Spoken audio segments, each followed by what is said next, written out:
Asia কাপে যেটা পারেনি বাংলাদেশ পুরুষ ক্রিকেট দল, বিশ্বকাপে সেটাই করে দেখালো বাংলাদেশ নারী ক্রিকেট দল। প্রতিপক্ষ সেই একই পাকিস্তান, টার্গেটটাও প্রায় একই। ওখানে ছিল 136 আর এখানে 130।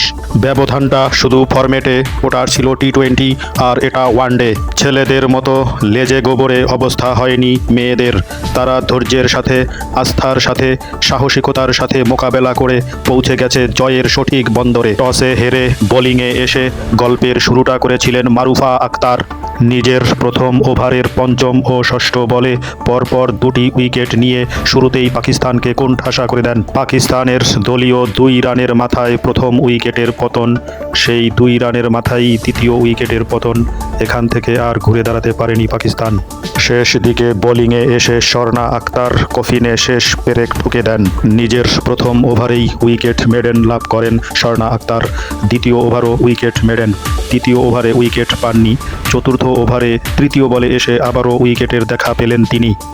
মোট 3 ওভার 3 বল করে 5 রান খরচায় 3টি উইকেট। কি স্বপ্নের মতো বোলিং ফিগার স্বর্ণা আক্তারের।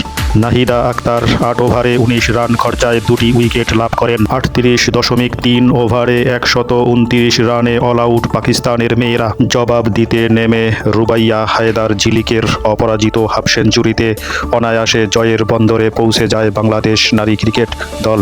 ক্যাপ্টেন নিগার সুলতানা জ্যোতি 23 রানের একটি ইনিংস খেলে আউট হয়ে যান। সুবাহানা মুস্তারি 19 বলে 24 রানের একটি কেমিও ইনিংস খেলে বাংলাদেশের জয়কে ত্বরান্বিত করেন।